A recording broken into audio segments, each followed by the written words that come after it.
On today's podcast, we went back to Instagram to find out what questions you have for us.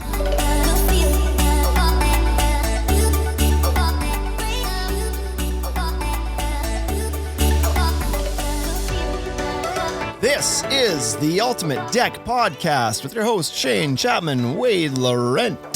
Back in the studio. Back from holidays, you are. Yeah, I took last weekend off. Actually, all week. Tried to go chase the snow before it got to us. I did see the snow before it came to us. We were in Fernie. It came across the mountains. It, drizzled across the top, and I was like, oh, good. How fun. Snow. This is absolutely absurd, and I know some of our deep South American friends and be like, oh yeah, I know you guys have snow all the time, so this isn't weird at all, but they're saying we might get a little snow this weekend, and it's absurd. It's still September. What they're talking about in Montana? I was driving up, they said there's rumors that it could be like 100 centimeters. Like that is just bonkers. 3 feet. I remember as a young lad, I remember when I was younger, like, I don't know how old, 10 or 12, so call it like early 90s, mid 90s. My grandparents had gone out to Alberta, Claresholm, Alberta. And it snowed in September there, like September 30th or something like that. And it was such an event because it's like, it doesn't snow in September, that they wrote the date into the snow on the hood of the cars and took pictures. And it was like, holy smokes, it never snows in September. It's supposed to snow this weekend. And last year at this time, it was snowing in Calgary.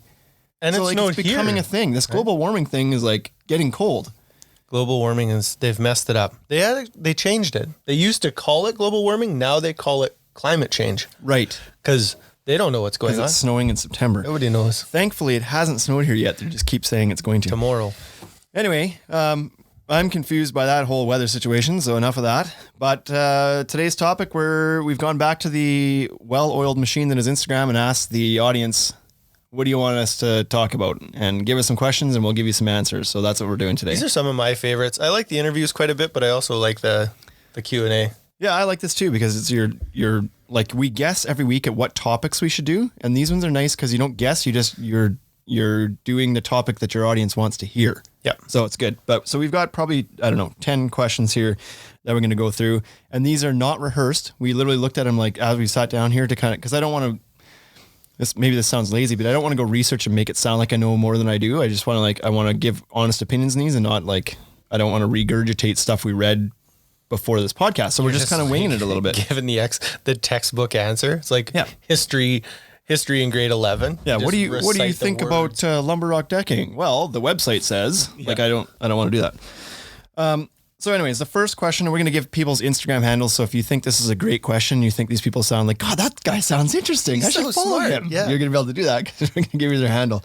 So the first question that came in, I don't know if this is in order, but is from a guy, and I don't know what this handle means, but a guy by the name of Landy Carp 1991. So Instagram handle at LANDYCARP 1991.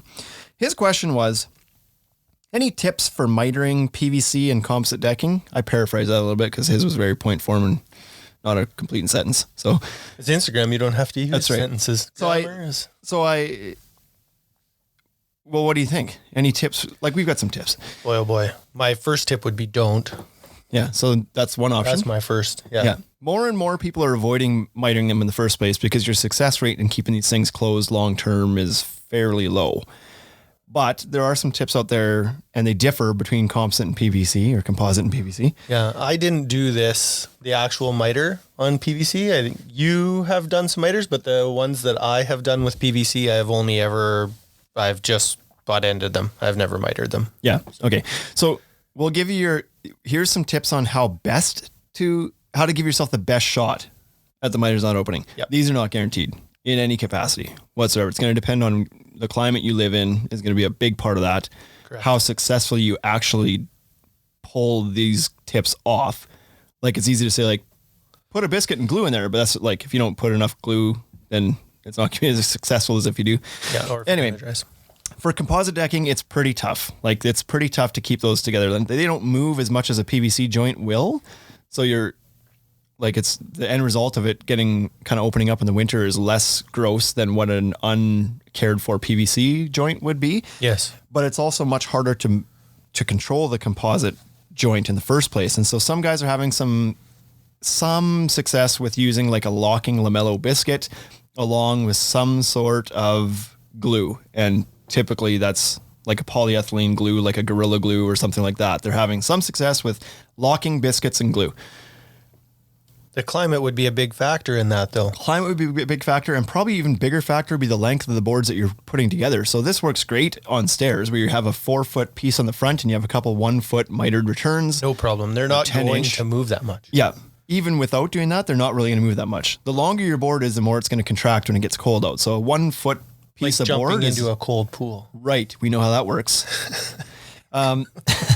So yeah, if you're meeting, like if the challenge of keeping a 4-foot piece tight to a 1-foot piece isn't that great to begin with. So it's like you do all this extra work and you're like, look, it worked. It's like, well, it probably wasn't going to move anyway, but good for you. Yeah. But if you have a 20-footer meeting a 16-footer, good luck or something like that, that's a big challenge. So your best shot is like certain types of glues, because there's some guys say, well, I'm going to use some PVC glue in there. It's like, no, there's no PVC plastic in composite board. So that type of plastic glue is not going to work. It's not going to melt and bond the plastics together because it's not a PVC. In spite of what our competitors recently said on TV, there's not a PVC cap on composite decking. I wasn't going to call them out, but I just did. But they don't probably listen to this podcast. Who's that? I'm not going to say their name. They were just on TV and they were talking about stuff and they were like 3 inaccuracies in what they said. And I was like, you're wrong. Oh, one of them was like, there's a layer of PVC on Trex decking. No, there's not. Anyway. You're such a nerd. Right?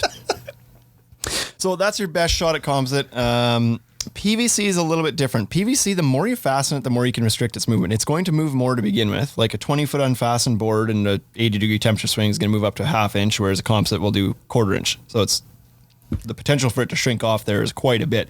But with PVC, the more you fasten that thing down, the more it's going to restrict that movement. And the more you fasten it, the closer you fasten it to the joint, to the end of the board, the better luck you're going to have as well. One of the things I do like about PVC is that you can go right near the end. Composite, you need to stay back about 1 inch.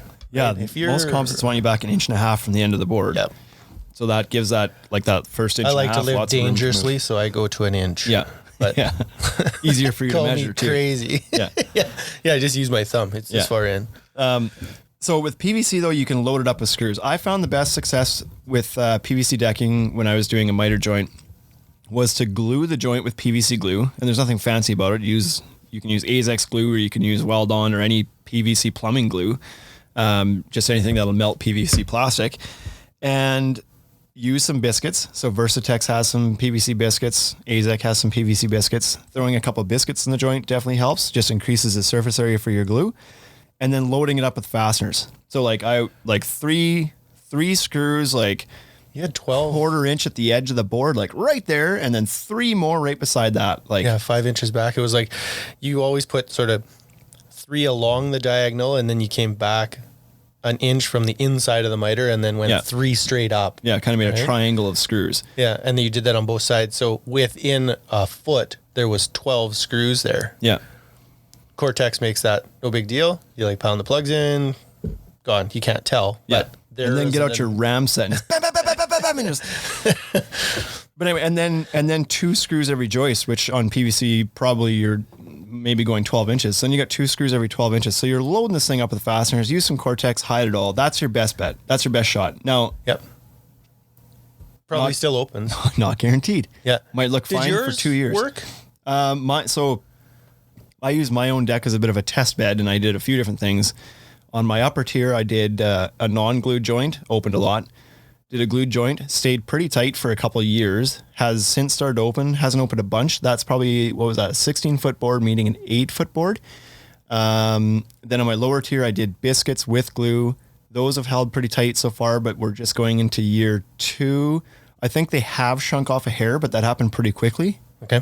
And then they've stayed stable since then. So I put in 2 Versatex biscuits into each one, glued the joints, and then the screwing pattern we just talked about. And it's holding together pretty good right now. But I think like comparable to a composite miter. Yeah, I would say it's staying tighter than a composite if you didn't do any of those things. Okay. Right? Like a composite's going to open up, and if it goes an 1/8 inch each way, you got a 1/4 inch gap. I would say the gap that's between those boards right now is maybe like a hair over a 16th. And I think they were pretty tight when I put them in. So like they've opened a tiny little bit. So I don't want anybody to be confused and think that I don't like miters.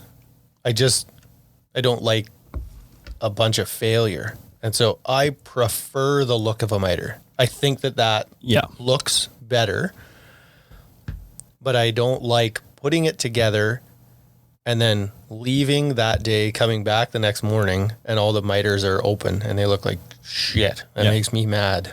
And so rather than go through that emotional roller coaster, I preferred the butt end on PVCs. Yep. But and the other question you have to ask yourself is, at what point, like, how much time do you want to spend on these joints?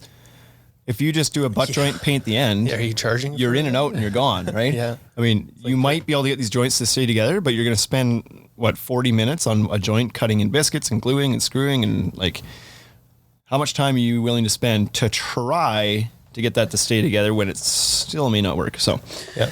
Anyway, that's your best shot in our experience with those two types of material. So if you want to give her and you invest, like those locking biscuit tools, like the metal, that's not a cheap investment. You better be ready to commit to the joints if you're going to do that. Lots of miters. So what is this miter in the middle of my deck for? Yeah, I got this new tool and I'm trying to pay it off. Yeah, exactly. Okay, so that's probably enough on that topic. Next question was from a gentleman by the name, I guess I don't know if it's a gentleman, a person by the name of Schmitty75 at SCHMITTY75 asks, have you ever used Lumber Rock decking? Waterproof and non-prorated warranty, so I read. So my quick answer is nope. I have never used Lumber Rock decking. It's not available or distributed anywhere near us as far as I know. I believe there might be a distributor in Southern Ontario. I was like, there's some people in Ontario that have it. We saw it at Deck Expo. Yeah, we see it every year at the shows. It's an interesting product. I have always been a little bit underwhelmed by the color selections within it, I think. But I like the idea of it, right? It's like, it's got some ground up rock in it, so that's... Yeah, and I don't know anything about the warranty. So if it's not a prorated warranty, that's obviously a very good thing. If it's, I don't know what here's one of the questions where maybe a little bit of research beforehand would have been helpful, but because I don't know what the warranty is. But if it's typical of the industry and it's like at least limited lifetime warranty, I'm just looking it up now. So limited lifetime warranty protects against rotting, splitting, cracking, splintering, peeling, insect infestation. Year after year we promise. Blah blah blah blah blah blah.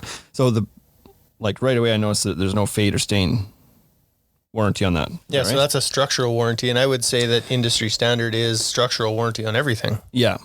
So, but that's good if it's not a prorated warranty. That's good. If it fails, like that's really good actually. If it fails in year 30, they're still going to just like full replacement, no cost to you.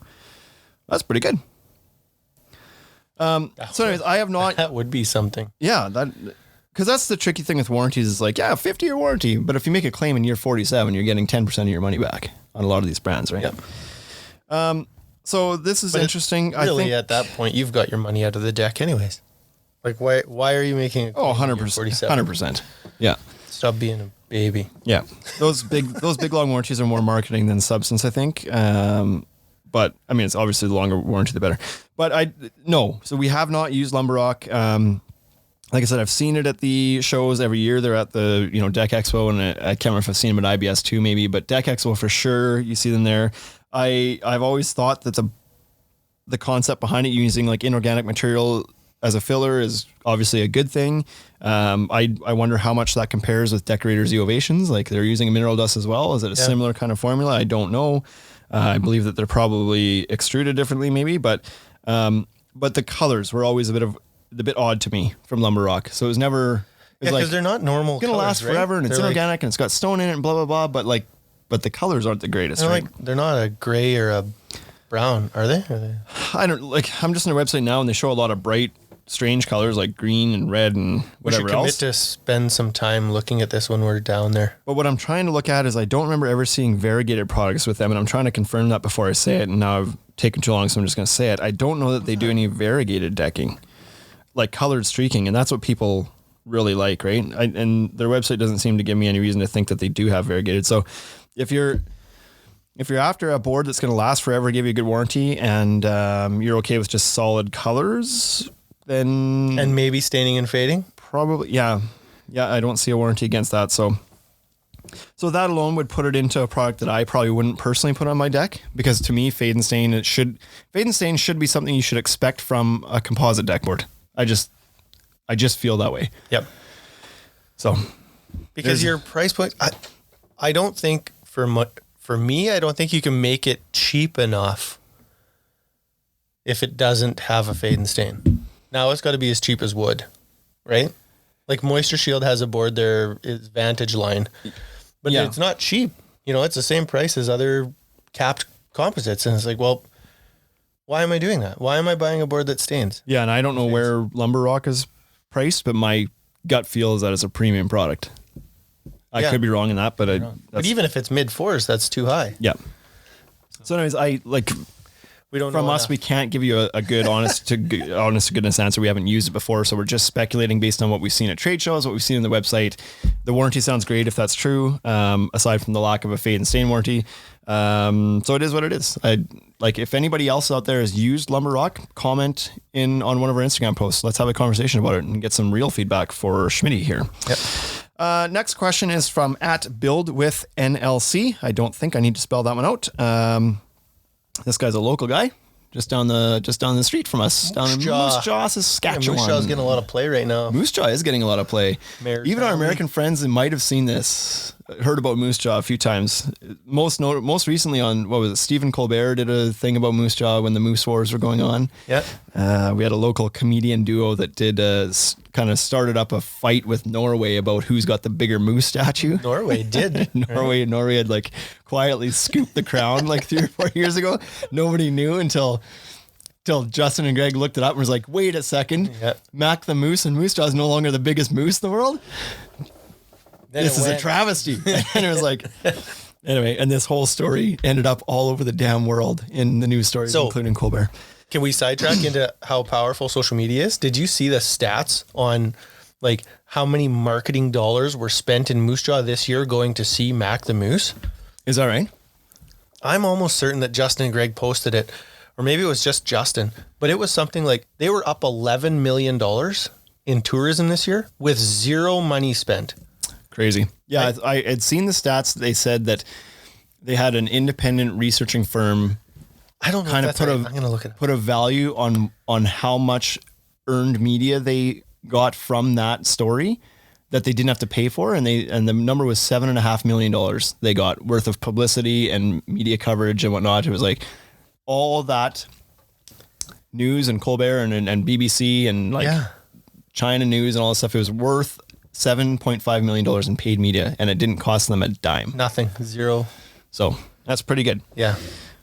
Anyway, Build with NLC's question is nothing to do with that. Yeah, but he's from Moose Jaw. He's from Moose Jaw, so he'll have some pride in Mac the Moose regaining its crown. So that story ended out is that Mac the Moose statue right now has no antlers because they're making the antlers bigger. They're giving Mac bigger rack. A bigger rack. Yeah. And so that's how we're going to win. He will be the tallest moose in the world again. His question actually is, though, love the podcast. I have learned lots. Have you ever had a job that went bad? Like just walked away and cut losses or a bad estimate? And our first reaction when we read this just before the podcast, we kind of looked at each other and was like, oh boy, yeah. Jason's got that. He's got one maybe that he's struggling with right now. I think probably everybody's had a bad job, right? I don't know. If you've been in the game long enough, you've ran into somebody, either a bad customer or somewhere you buggered things up by accident, or there's lots of ways that things can go wrong. So of course I think, everybody's had a bad job. So we're a retail store. This maybe isn't as directed as us as others, but we do have an install service where, we'll kind of manage a project for somebody and kind of line them up with the contractor and whatnot. So our hands aren't in it as much, but sure, we've had some situations where it's like, oh boy, I have one going on right now. We're short 14 boards on this. We buggered up that estimate. Yeah, that's no good. How do you go back to the customer then and be like, yeah, I kind of missed that whole other set of stairs that we were supposed to, right? That stuff happens. You sold some bamboo at the start of the year. Oh yeah, I sold a deck. I so excited to do this one too. Is that nice bamboo engineered hardwood product, and I was like, oh, sweet. Like, this is going to be a great job. It's going to look unbelievable. We're going to move through some of that inventory. We had started stocking it at the start of the year, and it was like, good, this is a big job that cuts into a bunch of that. And everything was great. Job was finished, I think, before I realized, or maybe it was like right near the end before I realized that. Yeah, they brought back the returns. Yeah. And we had adjusted the price. Right. And so the returns went in, and you're like, well, wait, this doesn't match. Why is this only $65 in the computer? Whoever created the SKU, it may have been me. I don't remember. Whoever created the SKU in the computer put the wrong wrong price in the computer, and we were selling these things for like 40% of what they were supposed to be. So we were selling them for about $13 below our cost on every board. Yeah. And so that was a whole job of that. And I'm like, what do you do? I can't go back to the customer and be like, well, I guess I could, but we're not like, we think a little bit bigger than this. And so I wasn't going to go back to the customer at the end after they'd paid and been like, whoa, by the way, like banker's error not in your favor. You owe me another $3,000. So anyways, take your lumps, I guess. But we've all had bad customers, bad jobs. Like, and I always found as a builder, honestly, the worst customers are the ones that you were doing the smallest jobs for. There was something about that. You could do the biggest, most expensive jobs, and those people were usually understanding and patient and appreciative and everything else. And, they're spending $300,000 on something or $50,000, and they're great. And then you do one deck for $4,000 for somebody, and they grind the living shit out of you. $1,500 landing. It's like, something, right? Like those, like, piss off. I honestly think the number of times that I've run into a bad job, there was red flags before we ever got into that job. And so when the bad things start to happen, it's like, oh, I knew it. I knew I shouldn't have done this. There was red flags before I even got into this job. So not that he's asking for advice on how to do this, but I'm going to go there anyway, because better to get yourself out of a bad job before it happens. If you have a gut feeling about somebody, or if there's red flags before you ever accept the job, walk away. You don't need every job. Nope. And you don't need that headache. Like, yeah, because in the end, you're probably going to lose on it anyways.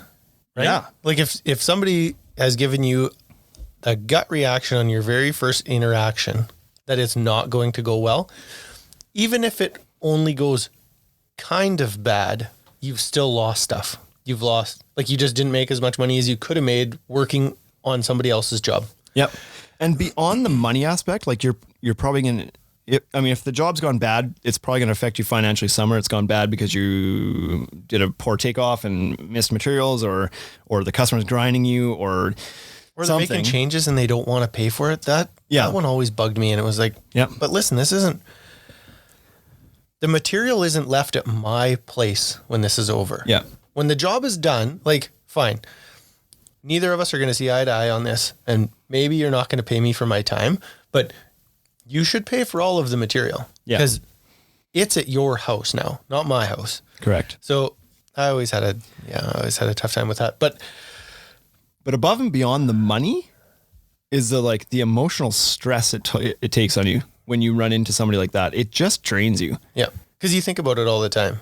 Nonstop. Right? You don't sleep as well. You're stressing about it. You're shittier with your family because you're home stressing about this person who's grinding your ass, and you get an email at 10:30 at night because nobody respects your boundaries, and it lights you up again, and you accidentally look at it because your phone dinged, right? You're like, and it just ruins everything. Yep. So it's it's over. So the second part of his question was something to the effect of, have you ever had a job that went bad? Just walked away and cut losses or bad estimate.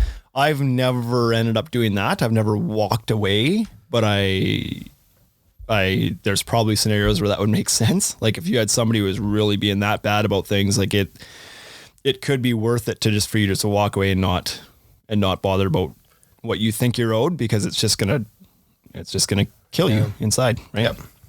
So yeah. I don't know that I've walked away from a job either. Maybe when I was doing some finishing stuff, there was a basement renovation that the customer was not great. Yeah. Their basement flooded. It was a sewer backup. And so we did it. We fixed the whole house, put a backflow valve in, and then it failed again. And then she phoned and lost it on me. It was like, my basement flooded and all of it backed up and whatever. We just did this whole basement and it's your fault. Now it's all wrecked again. And I was like, no, the sewer backs up again. This is not my fault. And she was mad. And it was my customer who I had already done a renovation for once. And I felt like maybe I owed it to her to like do the second renovation, and I felt bad about it, but I never took it on. She asked me for an estimate and I was like, nope. And then she asked again and I was like, no, I'm not doing it. Like, I'm not doing your job again. She was like, well, you already did it. You worked with us once. And I was like, yeah, no, I'm not though. Not now. And so never walked away from one, but I kind of feel like that one was partway through with her because I had done it once and then didn't go back the second time when I probably should have, but yeah, it's a tough one. Everybody's got a story. Again, share it. If you got some stories about some bad customers or bad experiences, or maybe it was your fault or whatever, just bad jobs. Yep. Let's chat about everybody. It. Happens to everybody. You're not alone. I guess take that to heart as like, you're not the only guy that's ever experienced a bad customer. Yep. It never appears that way on Instagram because nobody posts their bad stuff on Instagram. Nope. It's always roses and the best customers ever. And look I got a card from them and I did this job and look how amazing it looks. Like you don't ever hear about the time where you built the deck 18 by 10 and it was supposed to be 24 by 10. You don't post those ones. Anyway, some people are starting to. Next question is from at Windsor Plywood Sherwood Park. Their handle is windsorplywood.shpk. Asks, do you guys stay open at all during winter? Yeah, we do. Yep. It's pretty slow. It's winter this weekend, apparently. But we do. So obviously, it's not very busy during the winter. We don't generate a ton of revenue, but there's lots of stuff for us to do. We do close every year around Christmas for about 2 weeks. We kind of work up until like the 20th. Yeah, run the 20th, whatever the Friday is before Christmas. We generally kind of stay open until then. And then we close and we stay closed until kind of the Monday after New Year's Day. Yeah. Basically, kind of, right? We just take that kind of stretch off over there. Why? Well, because nobody's shopping for a deck hardly in the winter at all, and definitely not over Christmas. And so it's a great time for us that work like that, right? It's not like we can sell a gift card even. There's no here's a $15,000 gift card. Merry Christmas. By the way, if anybody's looking for a gift card of that amount, we will sell one. Send me an email. I'll run down to the store. We'll just make it happen. But it's just a chance for us to take a break too. Like, it's so crazy for us during the summer that it's like you just kind of wait for winter to get a break from everything. And depending on the season, you may be busy up until pretty close up to Christmas. And so that 2 weeks off there to spend some time with family and get away from the store and just kind of not have to think about things a whole bunch is much needed. So if you're going to take 2 weeks off for a deck store at any point, those are probably the best 2 weeks for us to do it. So that's what we do. But then as far as the rest of winter goes, in November, we start purchasing for next year. So November, December is busy trying to like figure out what we're going to buy, what the trends might be, which is getting easier for us because we're basically setting the trends. So holy smokes. In November, we decide what's going to be trendy in the following year. Is that what that means? Yeah, just follow along. We'll tell you. Yikes. And then January is a little bit more purchasing. Our fiscal year end happens in December as well. So a little bit of book work that goes on in December. I always tell everybody February is the slowest month. January, we have trade shows that we go to. January, we're busy. Yeah. Yeah. Like you just get back from that 2 weeks off. So there's a little bit of stuff to do. It's a new year. So you're kind of starting fresh. You get kind of amped up to get some of the. And you had 2 weeks off, right? So you're like fired up. Yeah, you're ready to go again. But yeah, and then January, if you go to IBS, some years we have, some years we haven't. But there is always the WRLA, Western Retail Lumber Association. Yeah. They have a trade show, buying show thing in January as well. Unfortunately, this year it looks like they land on the same damn 3 days as IBS. So we're see what happens. We might have to We'll have to pick up and for choose that one. Yeah. So it's an advantage of having a business partner. Like we can attend 2 shows. So that happens then. So there's always things to do. Are people walking in and dropping $1,000 of decks in January? Nope. But we're just trying to keep the lights on. Yeah, and then February is usually slow. Yeah, starts in March. So when I do these Q&As, I generally post them on both accounts, the Ultimate Deck Shop account and my own personal, the Shane Chapman account, so we can get more eyes and more questions. And so now we're switching over. Those last few questions were from the Deck Shop account, and now we're going to the Shane Chapman account. And the first question from there is from at Rathwell Art and Digital Design. Not spelling that one out. I think you can figure out how to spell all those words together. ever done a wall as cool as ours? And so what they're referring to is this is a customer of ours that we recently just did a privacy wall for. We designed and supplied the privacy wall, and a contractor that they've worked with before who shops our store built it. So there's a few fingers involved in there.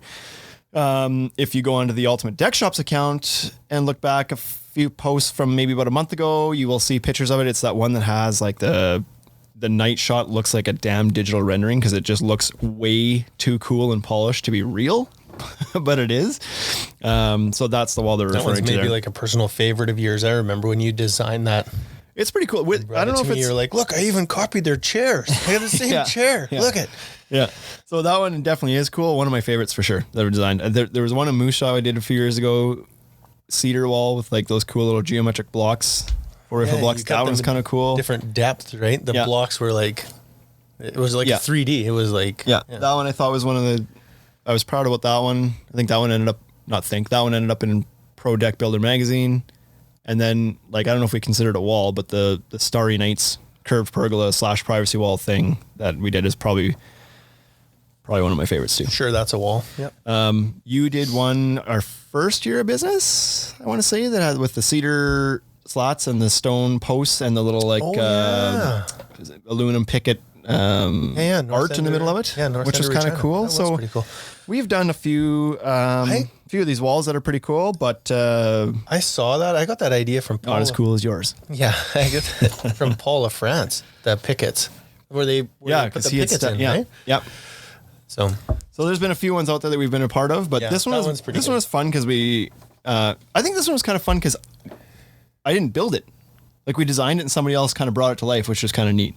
Because when I was building, of course, we would design them and then we would build them. You didn't design them. You thought about them. You put them in your head. You never... Yeah, sketched them on paper maybe. Yeah. And then, but this was kind of cool to see somebody else bring it to life and then not really see it until it was done. And then then saw the pictures, was like, what? Yeah. That is awesome. They did it. That was pretty cool. The next question is from Sean Stephan and at SeanStefan. Sean Stephan is the owner of the Rusty Shovel Landscape Shop here in Regina, Saskatchewan. One of our, what would we call it?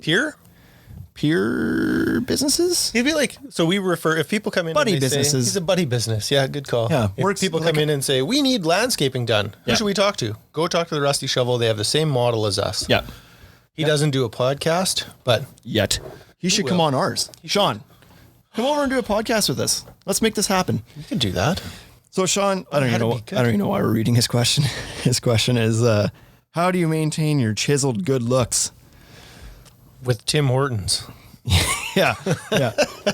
Timbit diet. And 30 grit sandpaper. You got to remove a lot of material out of there. I don't know. Do we even answer? This? I'm trying to think of like a funny answer, but there just isn't one. I try to walk on the golf course, but I offset that with beer. Yeah. So I don't know that we tried to maintain them anymore. We decided middle of the year, we decided what we should sell out of here is convenience items. We should sell chocolate bars and chips and pop and Gatorade and stuff. And now that has become basically our diet. So is there an attempt to maintain anything at this point? No. Not really. I think we mailed it in June. We're like, you know what? We work hard enough to enjoy 4 coffee crisps a day. Why not? So next question was from at Cascade Fence and Deck. Follow this account. These guys are great deck builders. Pretty big operation down there too. I think they got quite a few crews going. Yeah. So if you're looking to be inspired by some cool projects, follow at Cascade Fence and Deck. His question is, if you had to put new decking on your house, what would it be? And I think we get asked this just about every day because customers want to know part of how they because we carry 7 brands in here. 6, I guess. And then you put some woods on it, right? Yeah, we've got a lot of options in here. And customers walk in, they're a little bit overwhelmed. And so how they kind of weed through it a little bit a lot of time is to ask us what we would do if this is your deck, because then they trust your answer. It's like, no, if you were the one putting money into this, what would you do? Yeah. And so we get asked this every day. What you did do, you have Trek Select Winchester Gray on your deck. You did that before the store opened and you shopped with what was available in the town. It's a good product. It's a great product. It's still good. I like it. It held up okay. Tin So fade. at that time, like the only brands that were even available in here were like Trex Fibron and Moisture Shield. That was like what you could choose from essentially. Correct. We opened and changed the game a little bit and brought in like a bunch of brands that weren't here before. So now there's more options available out there. When I did my deck in Fibron Good Life Cottage with a border of Clubhouse Ironwood. It's pretty good. It's a price point thing. Yeah, and that's what I tell people all the time. I say, if you're on a budget, I really like the Fibron Good Life line. I think it's probably one of the best bangs for your buck in the whole store. But also we don't carry bad products in our store. Right? Like I think that's probably the safest answer is like you can put any of them on because they all have a fade and stain warranty. They all have, like a big manufacturer kind of backing them. You know what I mean? They're made by quality companies. Yeah, like so if you're shopping for the lowest cost composite that our store carries, then we'll sell you Trex Enhanced Basics and you'll be happy with it. We'll let you know that like, is it as durable as some of the higher end products? No, it's not. It will scratch a little bit easier. You don't have the option of using hidden plug systems with it. There's no variegation in that line. But for what you're getting for the price point, it's a good product. You face screw it on the perimeter, but your railing goes there anyway. Yeah. So the chances that you're going to see those screws are nearly gone. Yeah. Color match screw, fine. So my answer for this is if I'm doing my deck again on a budget, I'm sticking with probably Fibron Good Life line. I would do the variegated ones now though. They weren't out when I did mine. Yeah. I would do like Fibron Beach House because I would want to put a gray on my house right now. I would do Beach House from Fibron. Would be my budget option. How about you? Oh boy, that's a tough one. I probably the same. And the reason I would do that is I believe the Good Life line is probably the most durable one at that price point. Like TimberTech has some great coloring. TimberTech in there. Edge is really durable as well. TimberTech Edge is really durable. Yeah, that's right. Because the way they did the cap was a little bit different, right, than the way they do the terrain line. Not as fine as the terrain line, so it doesn't get knocked down as easy. Yeah, so I like that. It's pretty durable. But I would probably do the Fibron one. I like the deep graining because it looks more like wood and it's a little more durable. Yeah. If I was going for the color, I would probably do Trex's their natural. Trex Enhanced Natural line. Like Foggy Wharf or something. Yeah, Rocky Harbor, I think, is one I'd pick. But nice. Anyways. What's behind this question usually probably is like, no, I don't mean like if you're on a budget. I mean like, what's your favorite deck board? That's what people are usually getting after here. So if budget wasn't a concern, what would you do? I'd probably do that new Decorators Ovation. I've built one deck out of it and I loved it. Loved it. So. Yeah, I think, I don't know. I would have a hard time not doing that as well. I think I'd have a hard time not saying like I would put Tundra bordered with Sierra from Decorators Voyage line on my deck. And the reason for that is like I love the coloring of wolf. Yeah. So like I'd be happy to do some wolf on there as well. But we've done a few decks with that too, where we've done the work on it. I liked working with it. It's a great product. It's great to work with. Cuts nice. There was some chipping in the cap when it cools off a little bit, but it was like, other than that, it's amazing to work with. Yeah, I think it's pretty common with PVC brands as a whole is if it's super cold out and you're not careful, it may chip. But the Decorators Voyage line just has so many advantages to it as far as like the thermal stability of it, the traction on it is insane, the durability of it, the coloring is beautiful. Like there's so much to love about it. So like it's a higher price point, but no higher than anybody else's high-end boards. And so I think it would probably be in the front running for what I would do if I had a choice of what we carry anyway. There's also some beautiful stuff out there we don't carry, like the tons of like Zuri or like any of that like kind of like realistic photo print stuff. That's pretty nice too. Yeah. But then you're getting back into the expansion contraction with PVC decking, stuff like that. So like just as an all around product right now, I think that Decorators has come to the table with this Voyage line with something really special. But that's I think it's good. Ever changing too, right? So if you would have asked me this question last year, I would have done Wolf. Because we didn't have decorators in here. It's not that decorators didn't exist. Well, Voyage didn't exist though. Voyage was new this year. Correct. So then you were talking like last year, you could still get most of the benefits out of the Vault line or something. Yeah. You could get, it was variegated, same thermal expansion or stability, I should say, but just didn't have the added traction of the Voyage line. And so now you add that into the mix and it's like, well, it has it all. Like it's really good all around. I mean, it's also, I'll be the first to say it's like, it's not as fun to work with. Like, so I should explain that. It just doesn't cut that good. It's super light. So that part is amazing to work with. Yep. Cutting it is a little bit, it and seating the plugs. It works more like a composite than a PVC. Yep. Right. Like PVC is like easy to cut. The plugs hide great. Yep. You don't have to pre-drill anything. You screw it. Like I love PVC for that reason, but the decorators, like cutting it gums up quite a bit. It's like it's very, not dense, but like it's just hard to cut. It's like cutting freaking cement or minerals or stone. Yeah. Yeah. So, but anyways, as a whole, it's probably got the most compelling story. And I think there's another feature and reason to love it that sounds like they're going to start marketing pretty soon that we're not allowed to talk about yet. Ooh. So for that reason too, it's got a leg up. Next question, Dunnigan Decking, Dunnigan _decking. That's DONEGAN for those who want to follow the Aussie crowd. Bruce will be happy to know that we actually employ an Australian fella now. Yeah. Hired we have an Aussie a couple weeks ago, right? in our store. Not today, he doesn't work today, but 5 of the other days a week we have an Aussie here. And Bruce, so do you know Lewis? Yeah. He's from Australia as well? You probably know him. Do you get that as much as Canadians do from Americans? Jeff, do you know Jeff? He's from Toronto. I always tell everybody. No, he died. What? Oh, you didn't hear about right, that? Jeff, Oh, yeah. Nationwide funeral, actually. Yeah. It was, everybody knew Jeff. Good guy.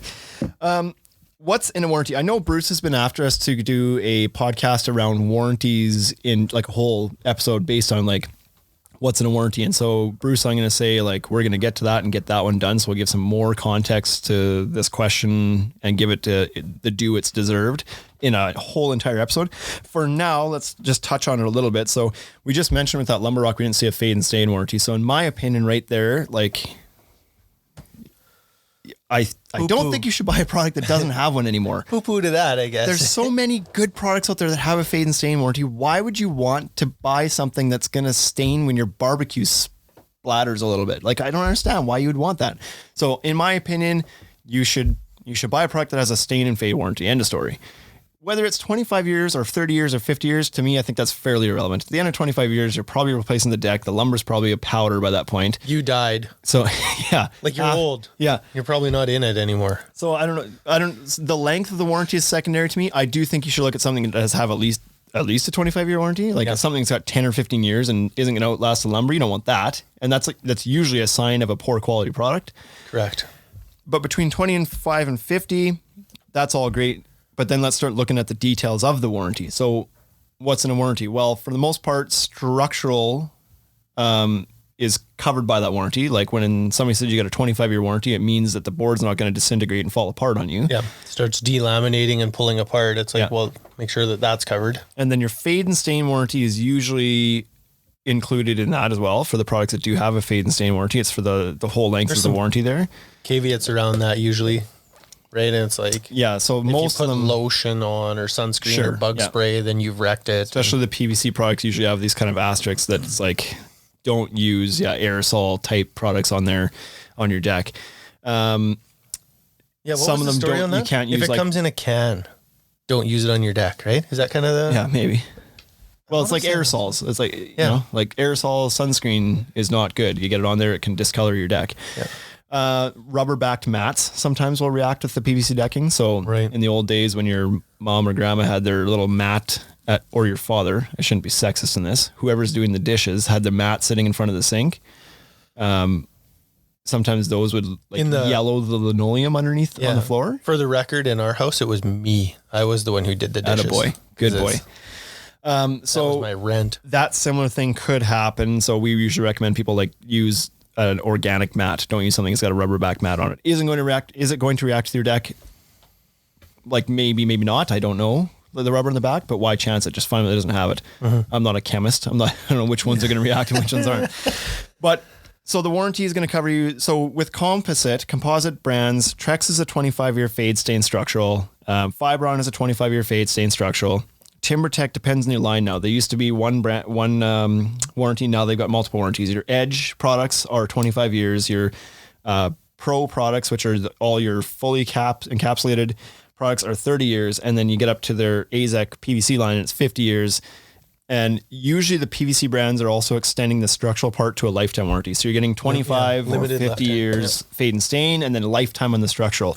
Now, most of these, if not all, well, all the ones that we carry are a prorated warranty. They diminish, they're diminishing warranties. So you're going to get if you have a warranty claim in the first, whatever, call it 5 years, you're going to get all your money back. You're going to get full replacement. But if it happens in year 20 of the 25-year warranty, well, you're only going to get whatever, let's call it 20% of your warranty. I don't know the numbers exactly with everybody's off the top of my head, but you're going to get not your full amount of money back. So it kind of diminishes. Then that makes sense to me. Yeah. Then in addition to that, some offer a labor warranty, and that looks a little bit different. Trex does not offer a labor warranty. Fibron, I think, now offers a 5-year labor warranty if it's installed by a Fibron Pro. Wolf offers a 5-year warranty on labor if it's installed by a Wolf Pro. Yep. TimberTech has it as well. TimberTech has it? Yeah. Has a labor warranty? Because I was talking to MG Dex about it, but it's got to go down a certain way, and it's also the same thing. It has to be done by a platinum installer. Like one of their higher. Yep. Ooh, okay. And it's the same as Fibron, right? You have to hit certain tiers. Like when the guy is actually spending enough money to hit a top tier as their installer, then they'll give that labor warranty, but you're installing it according to their way. So the reason this came up with MG Dex is because he wanted to use conceal lock fasteners, right? He wanted to use just a standard fastener. Yeah. And it was like he wanted to use Tiger Claw TCGs, and to get the labor warranty, he had to use the conceal lock. And he was like, well, I don't like the conceal lock. It doesn't fit into my nailer or whatever it was. So anyways, that's how it costs 20% more, and it's the same bloody fastener. That's the. So that's how I found out about it. Anyways, there's the real issue. Yeah, that's how I found out about it. So they do. TimberTech does offer it as well, but it's a top tier installers. So, and now at the risk of sounding like we're always pushing Decorators has come out with 25-year fade, stain, structural, and labor warranty. So that's really good. If the deck fails at all in the 25 years of the warranty, you're also going to get the labor covered at that point. And I think that can't be understated, because to paint a scenario for you, if your deck fails in year 10, you get something happens, it deteriorates, falls apart. And the company that has a materials warranty on it's like, yeah, we're going to replace, maybe it's all of it, maybe it's 80% of it, whatever it is. But you're on the hook for finding somebody to take the old stuff off and put the new stuff on. And that's a significant cost as well. This has been my concern with, like, that labor warranty is huge. I've talked about it a ton, and then Trex doesn't offer it, and they don't offer it at any tier of any of their installers, whether you've been to a certification for Trex or not. They just don't offer it. And that, like, I think that's a void. And we got burned by that personally, right? We're still burned by it. It's still sitting on the books because we had a situation where we had a customer. It was a die lot issue. It wasn't a warranty claim necessarily, but it was. It wasn't that the board failed though. It was just that they got material from 2 different runs of material and they didn't match. And so, but it was installed late in the year by the guys contractors and they didn't notice or pay attention to the fact that there were some boards that weren't, because he's like, it's not his deck. He's a contractor. He's a bad, maybe, right? Yeah, bad human. Whatever happened, the decking all went down. Then we find out that of the 100 boards that went onto this deck, 93 of them were the wrong color. They're just black. 7 of them were right. They were just like really dark brown. There was no variegation. It was like, yeah. Bleh. So this was out at the lake. So he wasn't there when it all went down. He goes out there, sees it, and is like, whoa. What the hell is it? Because, yeah, the contractors don't know that that's not supposed to be the right color of spiced rum, right? Like, they didn't know. He just puts down. He comes out, though, and he knows, because, like, that looks like nothing like what I bought in the store. Your sample on the wall is, like, a nice neutral chocolatey brown with some nice black streaking. What I have on my deck is a board that looks like vintage lantern. Like, yeah, it's dark, and there's hardly any streaking, whatever. And so he comes back and we're like, Oh boy, yeah. Because what we basically did was sent out a full lift. It was enough material. It was a full lift. We never broke it open. We never saw it either. Correct. We just assumed that the lift that was wrapped and tarped was good to go. Sent it out. It was like, we threw the full lift and then threw 3 boards on top. Yeah. Gonzo. Yeah. Get the pictures back, and we're like, oh yeah, that's not ideal. Let us go to the bat for you here. Let's get a claim started on this.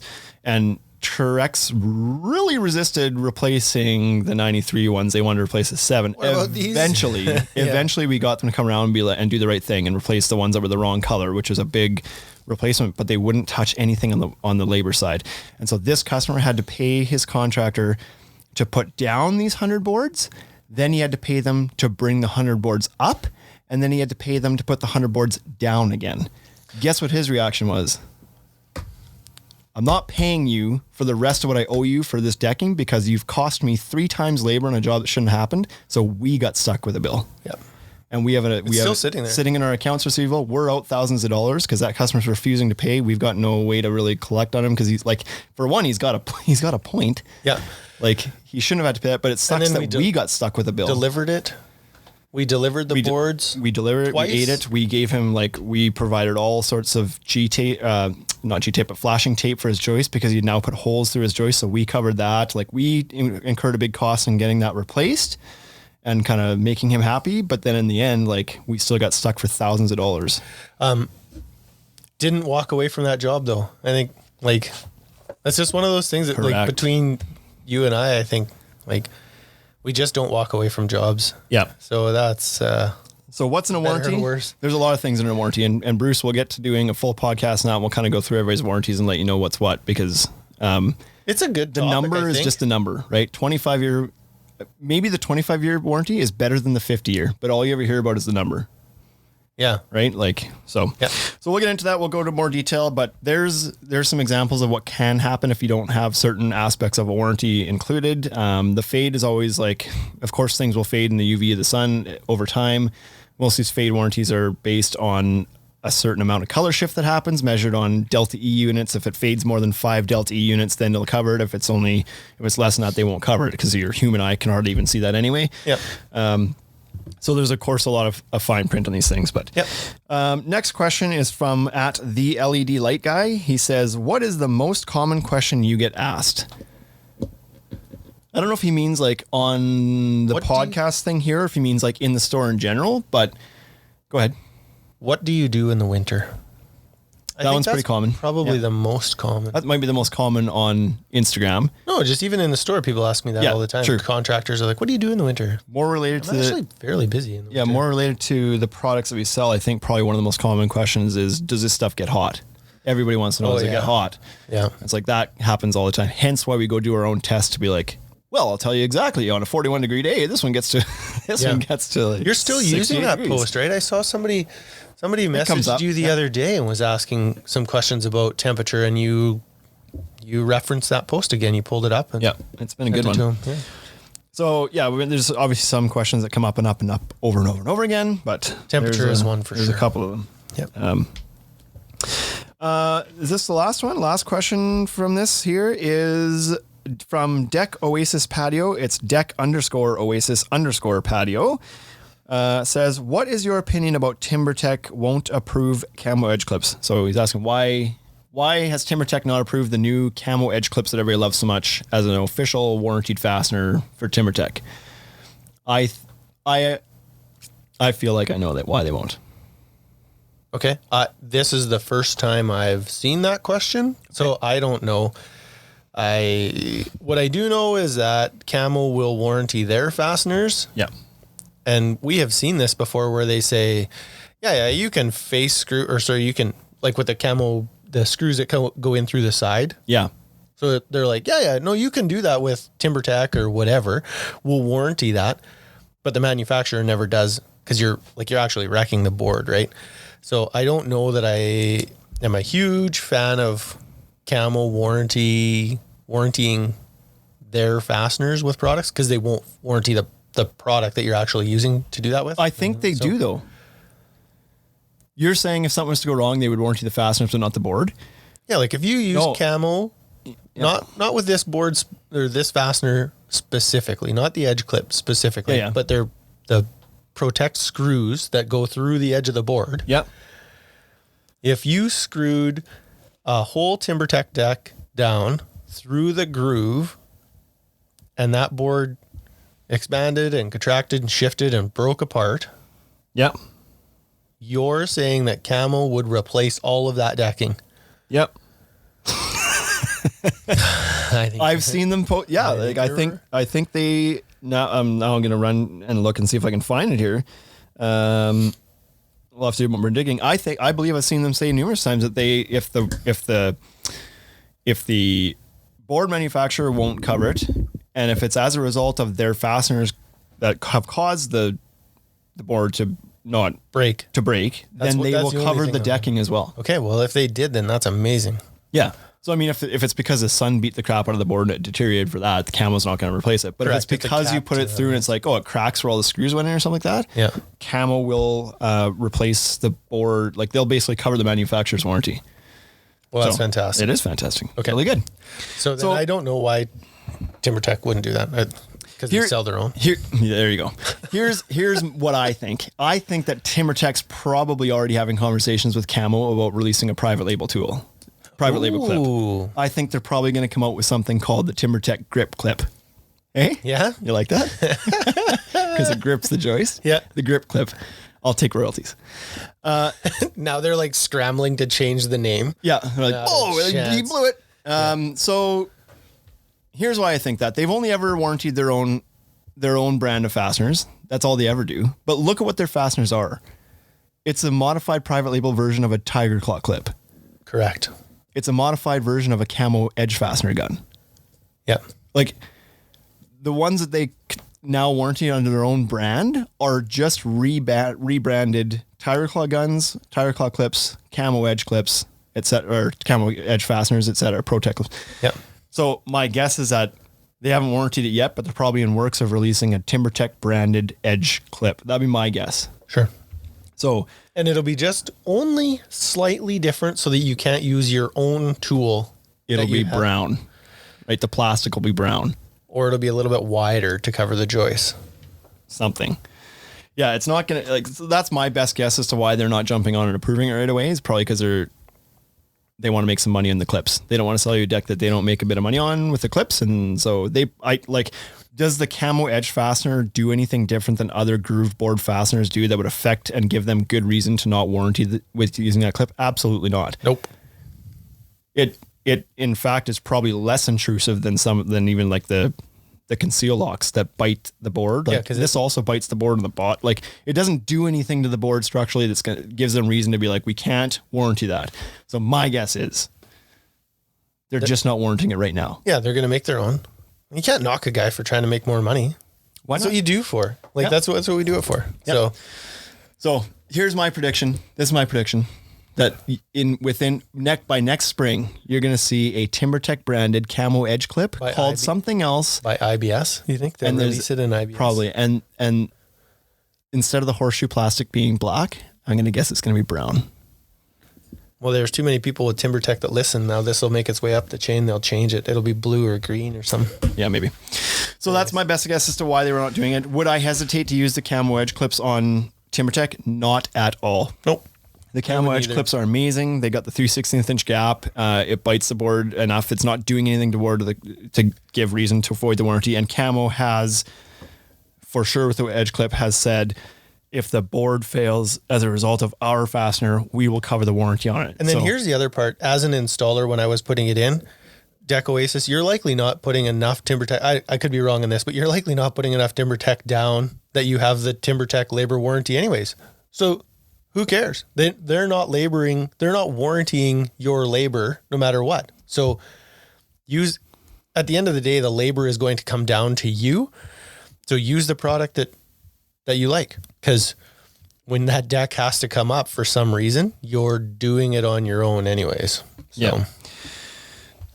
Unless you're an approved installer, and like if you've hit those tiers and targets, then use their product. That way your labor's covered if you ever have to go back. Here's the official warranty from Camo. I found the section that deals with this. This is in regards to edge clip, X clip, camo clips, not The screws. protect. But I believe they do the same thing for it. But look that up to be sure. What they say is, like, in addition to their regular clip warranty, it says, additionally, if camo edge clip, camo edge X clip, or camo clips installed in accordance with applicable building codes, laws, rules, and regulations, and camo and deck boards manufacturers' installation instructions and accepted building practices, cause the deck board product to fail, NNC, which is National Nail Corp, will replace the damaged deck board product at no charge. This does not replace any deck board manufacturer's warranties, does not apply in cases where defects or damage are not solely and exclusively attributable to the product, and is subject to the limitations described below. This limited warranty does not apply where damage to the deck board product is attributable in whole or in part to improper installation of either the deck board product itself or the camo edge clip, camo edge X clip, and camo clips. So then if you do it right, install it as per the manufacturer's instructions and camo edge clips instructions, and according to your building codes and practices, and they will cover the board if it fails. well then, why wouldn't you use that? There you go. It's fast. Yeah. That's it. We hit an hour on this one. This might be our longest podcast ever. We were going to make that. The store's open. We've probably lost $20,000 of the sales this morning now. You're welcome. Might be snowing. Yeah, it could be snowing out there. This has been another exciting episode of the Q&A. I like these a lot. Yeah. So we'll keep doing these every once in a while. We'll throw these stories up there on Instagram to collect some questions, and then we'll give you guys some answers, and that'll be great. Deck Expo is getting closer. Cheers, guys. Remember that we're doing some podcasts live from there. We're going to do a get-together on Thursday afternoon at 2 o'clock at the Decorators booth. But until then, have a great day. Peace.